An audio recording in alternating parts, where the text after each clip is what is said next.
మార్చి 8 శనివారం గోచార ఫలితాలు. ఓం గణనాన్త్వా గణపతిగుం హవామహే కవిం కవీనాముపమశ్రవస్తమం జ్యేష్ఠరాజం బ్రహ్మణస్పత ఆనః శృణ్వన్నోతిభిశ్చేదసాదనం శ్రీమహాగణాధిపతయే నమో నమః. ప్రణో దేవీ సరస్వతీ వాజేభిర్వాజనీవతీ ధీనామభిత్రియవతు. శ్రీమహాసరస్వత్యై నమో నమః. ఆదిత్యాయ చ సోమాయ మంగళాయ బుధాయ చ గురుశుక్రశనిభ్యశ్చ రాహవే కేతవే నమః. ప్రేక్షకులకు శుభోదయం. ఈరోజు మార్చి 8వ తేదీ శనివారం. ఈనాటి పంచాంగ వివరాలు చూద్దాం. స్వస్తి శ్రీ చాంద్రమాన శ్రీ క్రోధినామ సంవత్సరం ఉత్తరాయణం శిశిరతో పాల్గొన మాసం శుక్లపక్ష నవమి పగలు 12 గంటల 1 నిమిషం వరకు ఉంది. ఆరుద్ర నక్షత్రం రాత్రి 2 గంటల 36 నిమిషాల వరకు ఉంది. వర్జం పగలు 11 గంటల 27 నిమిషాల నుంచి 1 గంట వరకు ఉంది. మరి అమృత ఘడియలు సాయంత్రం 4 గంటల 54 నిమిషాల నుంచి 6 గంటల 27 నిమిషాల వరకు ఉన్నాయి. ఇక్కడ ఉదయం దుర్ముహూర్తం 6 గంటల 17 నిమిషాల నుంచి 7 గంటల 51 నిమిషాల వరకు ఉన్నాయి. సిజేరియన్ ఆపరేషన్కి ప్రిపేర్ అయ్యే వాళ్ళకి పగలు 11 గంటలకు సమయం అనుకూలంగా ఉంది. విజయవాడకు సూర్యోదయం 6 గంటల 17 నిమిషాలకు, సూర్యాస్తమయం 6 గంటల 4 నిమిషాల వరకు. ఈనాటి గ్రహచారం చూస్తే మిథునంలో చంద్రకుజులు, వృషభంలో రాహువు, గురువు, కన్యలో కేతువు, రవి, శని, కుంభంలో రాహు, బుధ, శుక్రులు మీనంలో ఉన్నారు. ఇది నాటి గ్రహచారం. ఇప్పుడు మనం 12 రాశుల యొక్క గోచార ఫలితాలు చూసే ముందు ఒక చిన్న అంశాన్ని ప్రస్తావన చేద్దాం. నవమి రోజున యాక్చువల్లీ పెళ్లి చేసుకోవడానికి అభ్యంతరం ఏం లేదు. కానీ నవమి పూట వధువు అత్తగారింట్లో ప్రవేశం చేయడం తప్పు. ప్రత్యక్ష నవమి, ప్రవేశ నవమి, ప్రయాణ నవమి అని చెప్పి 3 రకాలుగా త్రివిధ నవములు చెప్పారు. అయితే ఈ ప్రవేశ నవమి అనే దానికి సంబంధించినటువంటి అంశం వేరే అయినప్పటికీ కూడా వధువు ప్రవేశానికి, గృహప్రవేశానికి కూడా ఇది ముడిపెట్టి ఇది మంచిది కాదు అనేటువంటి అంశాన్ని ప్రస్తావన చేసుకొచ్చారు. ఇక్కడ ఒక చిన్న విషయం, నిన్న రాత్రి మరి చాలామంది వివాహ ముహూర్తాలు తులాలగ్నంలో ప్రస్తావన చేసేసారు. ఈ శుక్రవారం రాత్రి తులాలగ్నంలో ముహూర్తం చేయడం మూలంగా భృగుషట్క దోషం, పైగా లగ్నాధిపతి షష్టంలో పడడం, భృగుషట్క దోషమే పనికిరాదు.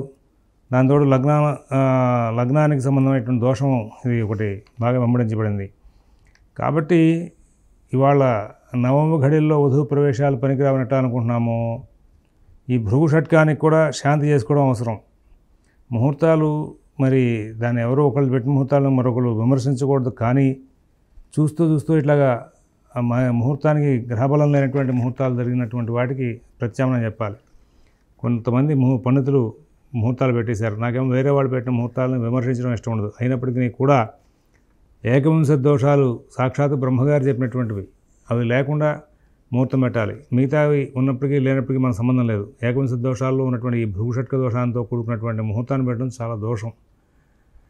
ఇది నమ్మి మన దగ్గర వచ్చినందుకు మనమందరం కూడా మంచి ముహూర్తాలు పెట్టాలనేటువంటి భావనలో మనం ఉండాలి. ఏదో పొరపాట్లు జరుగుతూ ఉంటాయి సహజంగా ముహూర్తం అనే దాంట్లో.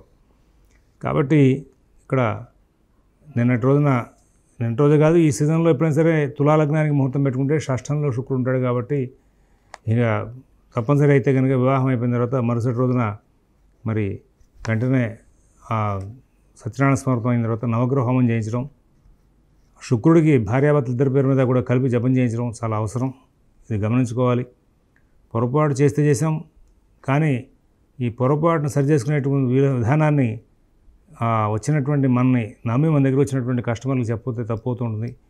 ఈ ముహూర్తాల్లో మరి సమాజంలో ఇవన్నీ చూస్తుంటే మీరందరూ కూడా తెలుసుకుంటారని ఈ గోచార ఫలితాల దగ్గర ఇప్పుడు అవసరం లేదు. ఈ గోచార ఫలితాల ప్రోగ్రాంలు ఇవన్నీ చెప్పాల్సిన అవసరం లేదు. కానీ ఏంటంటే సమాజంలో ఇట్లాంటివన్నీ జరిగిపోతున్నప్పుడు నాకేమో వేరే వాళ్ళు పెట్టిన ముహూర్తాలని విమర్శించకూడదని చెప్పి గురువుగారు కట్టడి చేశారు. కానీ మరీ దారుణమైనటువంటి భృగుషట్క దోషం వివాహ ముహూర్తాలు, లగ్నాధిపతి షష్టంలో ఉండిపోయాడు.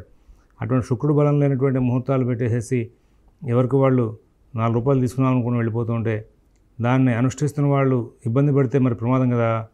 అందువలన దానికి సంబంధించినటువంటి శాంతి మార్గాలు కూడా వాళ్ళు ఏదనుకుంటారని భయం లేకుండా చక్కగా వాళ్ళని పిలిచి పొరపాటుని ముహూర్తం శుక్రవారం లేదయా పొరపాటును పెట్టాను అని చెప్పి చెప్పడంలో చక్కటి పండితుల లక్షణాలు బయటపడతాయి.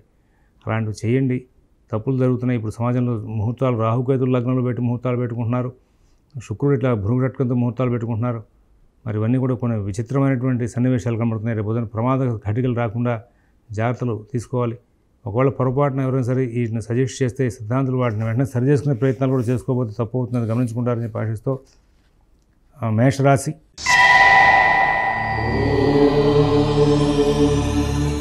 ఈ మేషరాశి వాళ్ళకి ఈ రోజున మరి కుటుంబ విషయాల్లో, ఉద్యోగ వ్యాపార విషయాల్లో మంచి ఫలితాలు ఉంటాయి.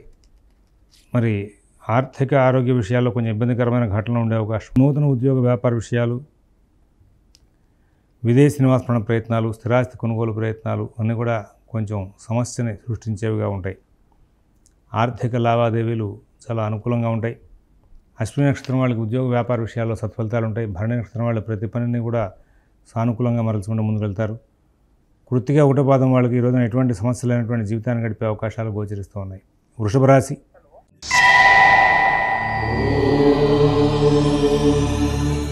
ఈ వృషభ రాశి వాళ్ళకి గ్రహచారం ఈ రోజున చాలా బాగుంది. ఆర్థిక లావాదేవీలు బాగుంటాయి. కుటుంబ విషయాలు, నూతన ఉద్యోగ వ్యాపార విషయాలు చాలా అనుకూలంగా ఉంటాయి. విదేశీ నివాస ప్రయత్నాలు, స్థిరాస్తి కొనుగోలు ప్రయత్నాలు, కోర్టు వ్యవహారాలు అన్నీ కూడా బాగా నడుస్తాయి. అందరూ కూడా బాగా సహకరించే అవకాశం ఉంది. అన్ని కార్యక్రమాల్లో కూడా మంచి నిర్ణయాలు తీసుకుంటూ ముందుకు వెళ్ళే అవకాశం ఉంది. కృత్తిక 2, 3, 4 పదాల వాళ్ళకి ఉద్యోగ వ్యాపార విషయాలు చాలా అనుకూలంగా ఉంటాయి. రోహిణి నక్షత్రం వాళ్ళకి ఎటువంటి ఇబ్బందులు లేనటువంటి కాలక్షేపం జరుగుతుంది. మృగశిర 1, 2 పదాల వాళ్ళకి ఈ రోజున విద్యా వ్యాసంగం బాగుంటుంది. ఆర్థిక లావాదేవీలు బాగుంటాయి. తెలివిగా ప్రవర్తిస్తారు. కోర్టు వ్యవహారాలు చాలా బాగా చేసుకుంటూ ముందుకు వెళ్ళే అవకాశం గోచరిస్తూ ఉంది. మిథున రాశి.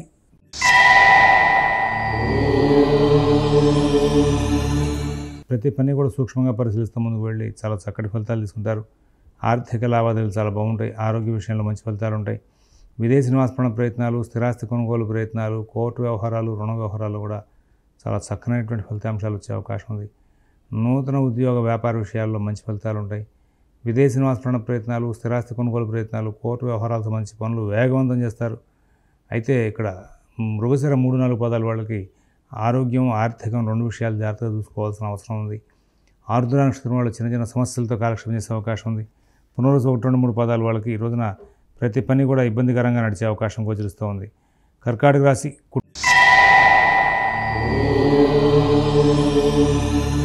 కుటుంబ విషయాలు బాగుంటాయి. నూతన ఉద్యోగ వ్యాపార విషయాలు బాగుంటాయి. ఆర్థిక ఆరోగ్య విషయాలు బాగుంటాయి.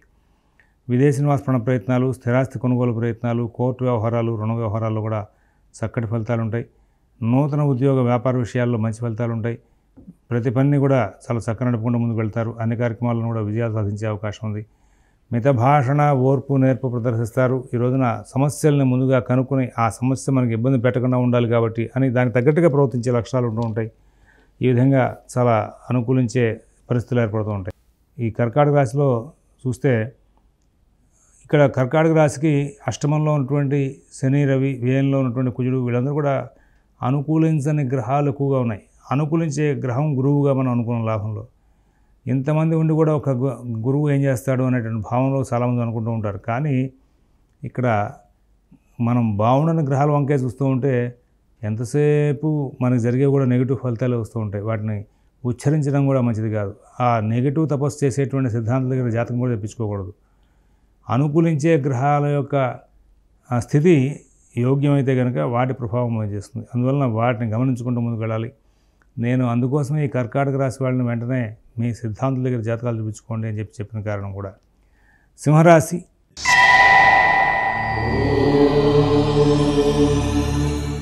ఈ సింహరాశి వాళ్ళకు కూడా నేను రోజున మనం చెప్పాం, మీ పర్సనల్ సిద్ధాంతాల దగ్గరికి వెళ్ళండి. భవిష్యత్తులో రాబోయే కాలంలో ఇటువంటి గ్రహాల యొక్క సంచారం అనుకూలాలు తక్కువగా ఉన్నాయని. అయితే చాలామంది ఫోన్ చేసి అడిగారు, చాలా ప్రమాదకరమైనటువంటి ఘటనలు ఏమైనా ఉన్నాయా అని. ఇక్కడ ప్రమాదకరమైన ఘటనలు కాదండి. యోగించే గ్రహాలు చిన్నవి పెద్దవి అనేది సంబంధం లేదు. మరి ఆ గ్రహాల యొక్క సంచార అనుకూల ప్రభావాల చేత అన్నీ కూడా సానుకూల స్థితిని సూచిస్తాయి. సాధారణంగా మంచి ఫలితాలు వస్తూ ఉంటాయి. 4 గ్రహాలు యోగించకపోయినా యోగించే గ్రహాలు ప్రతి నెలకి సంబంధించి కూడా గోచారంలో ఆ రవి, శుక్రుడు, చంద్రుడు, బుధుడు వీళ్ళందరూ మారుతూ ఉంటారు కదా. ఇప్పుడు యాక్చువల్లీ ఉద్యోగస్తుడు ఉంటాడు, 4 రోజులు కష్టపడతాడు. ఆ చంద్రుడు బాగున్న రోజున ఏదో ఒక రోజున వాడికి జీతం పడుతుంది. ఆ రోజు నుంచే ప్రారంభమవుతుంది వాడికి సభ. అలాగే మరి 4 రోజుల పాటు శ్రమ, ఒకరోజే డబ్బులు వస్తున్నాయి. అది నెలకు సరిపడా వస్తున్నాయి. అలాగే ఇక్కడ చంద్రుడు అనమాట దాని మీద ఎఫెక్ట్ చేసేవాడు. అలాగే నెలల్లో ప్రతి నెలలోనూ రవి, చంద్ర, కుజ, బుధ, శుక్ర ఈ 5 గ్రహాలు సరే ఏలినాడ్స్ని నష్టపరుస్తాడంటే ప్రతిరోజు ఇంక రోగం వచ్చి హాస్పిటల్లో ఉంటారా? కాదు. మరి ఈ గ్రహాల యొక్క సంచారం కూడా బాగుంటుంది. ఆ గ్రహాల ప్రభావంగా కొన్నాళ్ళు ఇంట్లోనే ఉంటారు, కొన్నాళ్ళు హాస్పిటల్కి వెళ్తుంటారు.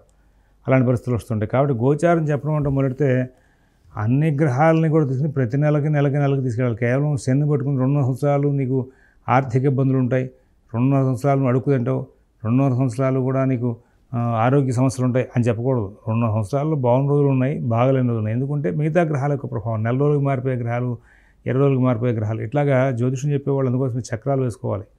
ఇట్లాంటి సమస్యలు వస్తాయని నేను 2005 దగ్గర నుంచి 2065 వరకు కూడా గ్రహ సంచారం పుస్తకం వేశానండి గతంలో. ప్రతి గ్రహాన్ని చూసుకుంటే కానీ మనం చెప్పడానికి లేదు తొందరపడి. అసలు ఈ గోచారం చెప్పాలంటే పర్సనల్ జాతకానికి ముడిపెట్టి పర్సనల్ జాతకంలో అష్టక వర్గు వేసి అష్టక వర్గులో ఈ గోచారాన్ని నింపి అప్పుడు చెప్పాలి. ఎట్లా పడితే ఎట్లా పర్సనల్ జాతకాలతో సంబంధంగా చెప్పకూడదు. అయితే ఇక్కడ మనం దినాధిపతుల ప్రకారంగా ఏ రోజు గారో చూసుకుంటున్నాం. ఈ ప్రభావంగా ఈ రోజున ఇక్కడ ఈ సింహరాశి వాళ్ళకి వాళ్ళ కార్యక్రమాలన్నీ కూడా చాలా చక్కగా సానుకూలంగా నడుచుకుంటూ ముందుకు వెళ్ళే అవకాశం వస్తుంది. ఉద్యోగ వ్యాపార ఆర్థిక ఆరోగ్య విషయాలని కూడా చాలా చక్కగా నడిచే అవకాశం వస్తుంది. విదేశీ నివాస ప్రయత్నాలు, స్థిరాస్తి కొనుగోలు ప్రయత్నాలు, కోర్టు వ్యవహారాలు, రుణ వ్యవహారాల్లో కూడా చాలా మటుకు అనుకూలమైనటువంటి ఫలితాలు వచ్చే అవకాశాలు గోచరిస్తూ ఉన్నాయి. కన్యారాశి.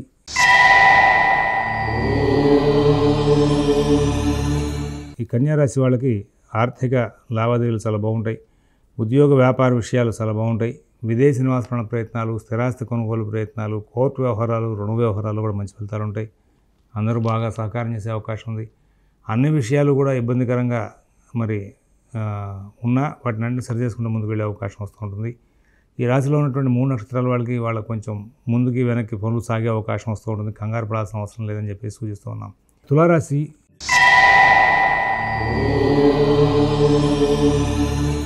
ఈ తులారాశి వాళ్ళకి శుక్రుడు 6వ ఇంట్లో ఉండడం కొంచెం ప్రమాదకరంగానే కుటుంబ వ్యవహారాలు చూపిస్తూ ఉంటుంది. దీంతో గురువు కూడా అష్టమంలో ఉన్న కారణంగా కుటుంబ వ్యవహారాలను కూడా చాలా ఇబ్బందికరం అవుతూ ఉంటాయి. నూతన ఉద్యోగ వ్యాపార విషయాల్లో సఖ్యత ఉండదు, సానుకూలత ఉండదు, ఏదో తెలియని ఇబ్బందులు వస్తూ ఉంటాయి. ఆర్థిక లావాదేవీలు కొంచెం ఇబ్బంది పెట్టే అవకాశం ఉంది. మానసికమైన ఒత్తిడి బాగా పెరుగుతూ ఉంటుంది. విదేశీ నివాస ప్రయత్నాలు, స్థిరాస్తి కొనుగోలు ప్రయత్నాలు, కోర్టు వ్యవహారాలు, రుణ వ్యవహారాలు కూడా కొంచెం ప్రత్యేకమైన జాగ్రత్తలు తీసుకుంటూ ముందుకు వెళ్ళాల్సిన అవసరాలు గోచరిస్తూ ఉన్నాయి. ఎవరి వ్యవహారాలు ఎక్కువ కలగజేసుకోవద్దు. మీ పనులు మీరు స్వయంగా చూసుకోవడం మంచిది. వృశ్చిక రాశి వాళ్ళకి ఈ రోజున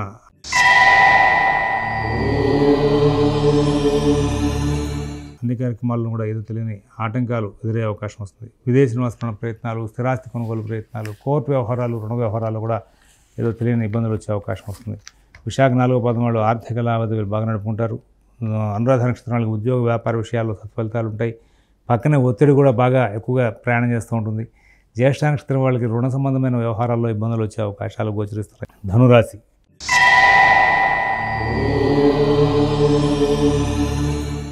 ప్రతి పని కూడా చాలా చక్కగా కూలంకషంగా పరిశీలించి నిర్ణయాలు తీసుకుని ముందుకు వెళ్తారు. ఉద్యోగ వ్యాపార విషయాలు, ఆర్థిక ఆరోగ్య విషయాల్లో కూడా మీకున్న ఒత్తిడిని జయించడానికి చాలా చక్కనైనటువంటి ప్రయత్నాలు చేస్తారు. అన్ని కార్యక్రమాలు కూడా విజయవంతంగా నడుస్తూ ఉంటాయి. ఆర్థిక లావాదేవీలు బాగుంటాయి. కుటుంబ విషయాలు, నూతన ఉద్యోగ వ్యాపార విషయాలు చాలా బాగుంటాయి. విదేశీ నివాస ప్రయత్నాలు, స్థిరాస్తి కొనుగోలు ప్రయత్నాలు, కోర్టు వ్యవహారాలు, రుణ వ్యవహారాలు కూడా సత్ఫలితాలు వచ్చే అవకాశం వస్తుంది. మూలా నక్షత్రం వాళ్ళ పనులన్నీ కూడా వేగంగా సాగుతాయి. పూర్వాషాఢ నక్షత్రం వాళ్ళు ఆర్థిక లావాదేవీలు, కుటుంబ విషయాలను కూడా జాగ్రత్తగా నడుపుకుంటూ ముందుకు వెళ్తారు. తర్వాత ఉత్తరాషాఢ 1వ పాదం వాళ్ళకి ఎటువంటి సమస్యలు లేనటువంటి జీవితాన్ని గడిపే అవకాశం గోచరిస్తూ ఉంది. మకర రాశి.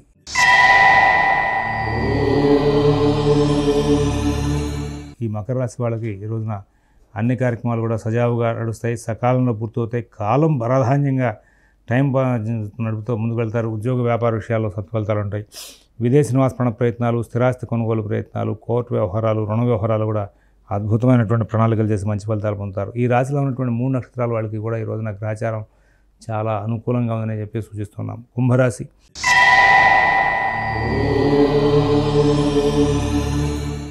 ఆర్థిక లావాదేవీలు ఇబ్బందికరం అవుతాయి. కుటుంబ విషయాల్లో పని ఒత్తిడి పెరుగుతుంది. నూతన ఉద్యోగ వ్యాపార విషయాలు సరిగా సాగో. విదేశీ నివాస ప్రయత్నాలు, స్థిరాస్తి కొనుగోలు ప్రయత్నాలు, కోర్టు వ్యవహారాలు, రుణ వ్యవహారాల్లో ప్రత్యేకమైన శ్రద్ధ, జాగ్రత్త కనబరుస్తూ ముందుకు వెళ్ళాలి. మీ పనులన్నీ కూడా మీరు స్వయంగా చూసుకుంటూ ముందుకు వెళ్తే చాలా ఉత్తమమైన ఫలితాలు వచ్చే అవకాశం వస్తుంది. ఈ రోజున మరి సద్భిష నక్షత్రం వాళ్ళకి ప్రయాణ చికాకులు ఉండే అవకాశం వస్తుంది. తర్వాత ధనిష్ట 3, 4 పదాల వాళ్ళకి ఉద్యోగ వ్యాపార విషయాల్లో చికాకులు వచ్చే అవకాశం ఉంది. పూర్వభద్ర 1, 2, 3 పదాల వాళ్ళు అన్ని కార్యక్రమాలను కూడా విజయవంతంగా పూర్తి చేసుకుంటూ ముందుకు వెళ్తారు. మీన రాశి.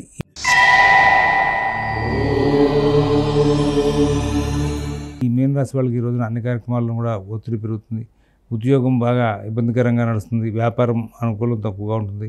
విదేశీ నివాస ప్రయత్నాలు, స్థిరాస్తి కొనుగోలు ప్రయత్నాలు, కోర్టు వ్యవహారాలు, రుణ వ్యవహారాలు కూడా మీన రాశి వాళ్ళకి కొంచెం ఇబ్బందికరమైన ఘటనలు ఎదురయ్యే అవకాశం వస్తుంది. కొంచెం ప్రత్యేకమైన శ్రద్ధ జాగ్రత్త కనబడుతూ ముందుకు వెళ్ళాలి. మీన రాశి వాళ్ళ విషయంలో ఎక్కడ ఏ పని చేసినా కానీ కొంచెం ధన వ్యయం బాగా జరిగే అవకాశాలు గోచరిస్తూ ఉన్నాయి.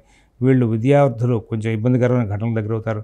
షేర్ వ్యాపారులు, ఫైనాన్స్ వ్యాపారులు అందరూ కూడా భవిష్యత్ ప్రణాళికల గురించి రోజున బాగా చర్చలు చేస్తారు. ఆర్థిక లావాదేవీలు కొంచెం ఏదో రకంగా సమర్థంగా సరిచేసుకుంటూ ముందుకు వెళ్ళే అవకాశం వస్తుంది. పూర్వభద్ర 4 పాదం వాళ్ళకి ఆర్థిక లావాదేవీలు, కుటుంబ విషయాలు చికాకుగా ఉంటాయి. ఉత్తరాభద్ర నక్షత్రం వాళ్ళకి అన్ని పనులు కూడా వేగంగా సాగుతాయి. రేవతి నక్షత్రం వాళ్ళకి ఇబ్బంది లేనటువంటి జీవితాన్ని గడిపే అవకాశాలు గోచరిస్తూ ఉన్నాయి. స్వస్తి ప్రజాభ్యః పరిపాలయంతాన్ న్యాయ్యేన మార్గేణ మహీన్మహీషాః గోబ్రాహ్మణేభ్యః శుభమస్తు నిత్యం. లోకాః సమస్తాః సుఖినో భవంతు. ఓం దత్సతు.